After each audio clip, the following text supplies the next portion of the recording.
Going to set the recording, and we've started recording now. Welcome, everyone. I am privileged to be speaking with Ben Baddoo, one of our pioneers, who is responsible for bringing African music and dance to our shores. Welcome, Ben, and thank you so much for agreeing to be interviewed. Thank you. Thank you. Right, so I'm going to kick off by asking the first question. How did you become involved in African music and dance? Because of my background, my grandfather was the chief of Nsake now. We always do drumming anyway, but I don't like drumming because I wanted to be a navigator because I'm the only one of the boys that went to school from the village. Right. You know, so I want to just go on and do something. But my father said, no, you got to come to the farm and help me farm. And I said, no. That's how I fall out with my dad. And I end up in Accra. Right. And where I met this girl who took me to the art center. So they don't realize that drumming and things is in my blood already, anyway. But only I didn't want to do it. I hate it. Yeah. So and look, it called you. Yeah, so from there on, since I started the group, I started moving up very, very quickly, you know, very, very quickly. And I noticed the artists that don't really like me because you think I'm very, very accurate on the cowbell, and my timing is great. And so you try other things as well. I say, can you dance? I say, yeah. They put me on the dance floor, and I'll dance all the old guys there already, you know. I dance better than them. I said, who's this guy? They asked me, he does it. You know, he put me on the drums, and I'm away already on the drum, you know. Yeah. And so from there, I became one of the principal performers in the group. You see, we were about 90 people training. And always, it's only 15 is selected to do a performance. And I was one of the performers. You know, so I became straight away, quickly move up. Yeah. And then obviously, as we were going, this guy in America, who also, CK Lajepo, yes. That's right. He also actually choreographed George Kunu. Okay. So he always go around Accra hunting for the best drummers, best dancers, and then form a group. The first group he formed that I joined was Behold Research, cultural troupe, Behold Research. And I think George Kunu also was there. I was there, one of the dancers. And then we did, so I knew that one day I'll go to abroad. I knew from there because it's only a matter of time because I'm always in the top group, you know. Yeah, when people are selecting, Exactly, I'm always there, you know what I mean? And then George Kunu met a very rich guy, Lawrence Opoku, who decided he wanted to fund George Kunu to form a group called Sankofa. Right. And George Kunu, I was in my house when he came down there and said, hey, I want you in the group. So I said, all right. So I joined the group. When I went there, the guy is rich. He gave us pocket money. And can you imagine a crowd who will not do anything? You get pocket money. And then you're getting paid. Get paid and dance. Get paid and dance and mess about. That's a good job, isn't it? And so, I mean, George Kunu, he's a very, very he always is a competitive, you know. He always took the group, Sankofa, to all the competitions. And every we go, we win because we got the best drummers. Did you do Festac 77? Festac? No, but this is maybe before 77 you were here. Oh, it was before Festac. I'm talking about 60s. Oh, okay. 60, from the 60 all the way. To the 70, yeah. And so tell me how you managed to come to the UK. Again, George Kunu, somebody came to see the group. Okay.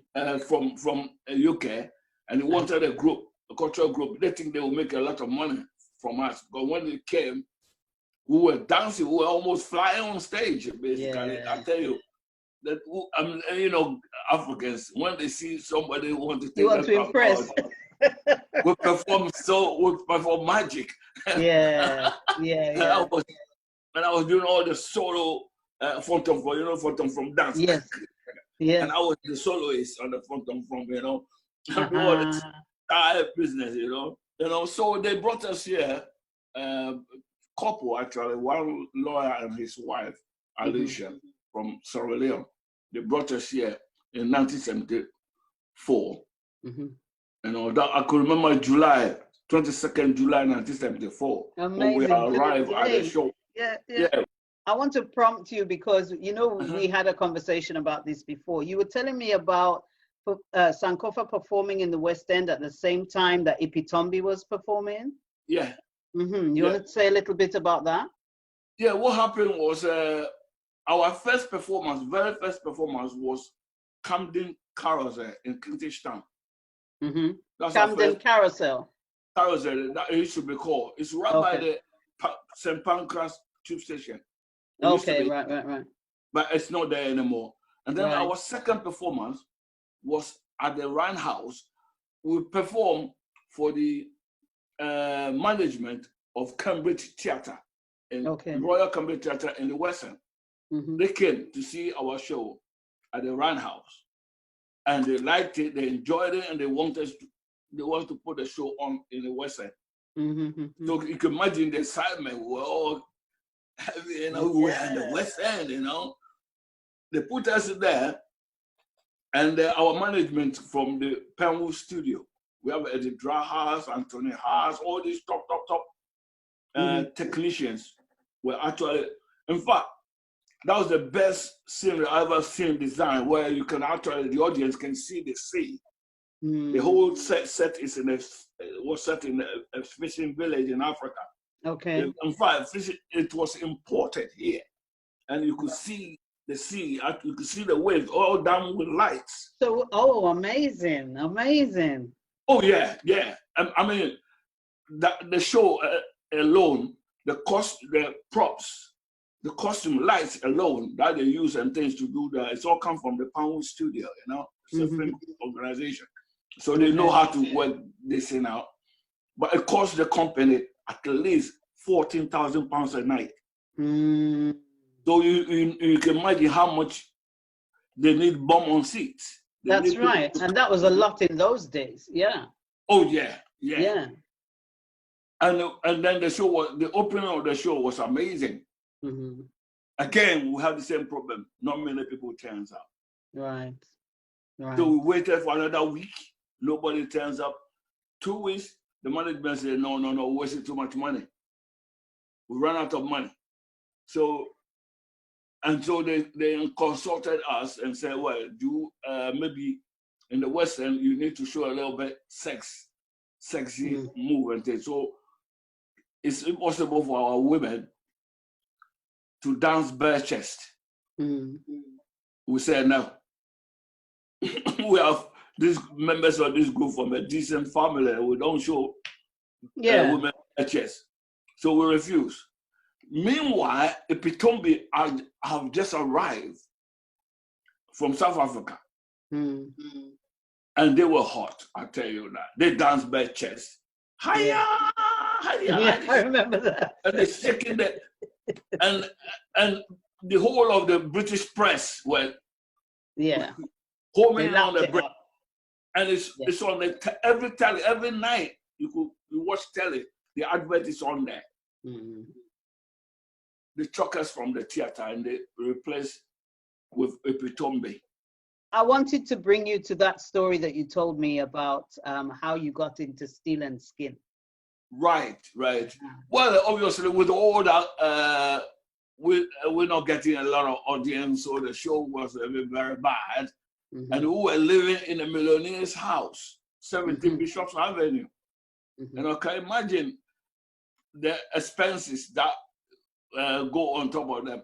And the artists, when artists are not getting paid, they start fighting each other.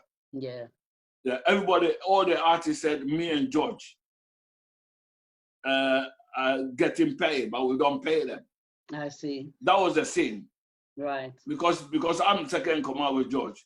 Mm-hmm. So me yeah, and they George always hit out at the boss. Always hit out at the boss. Yeah. I know definitely that.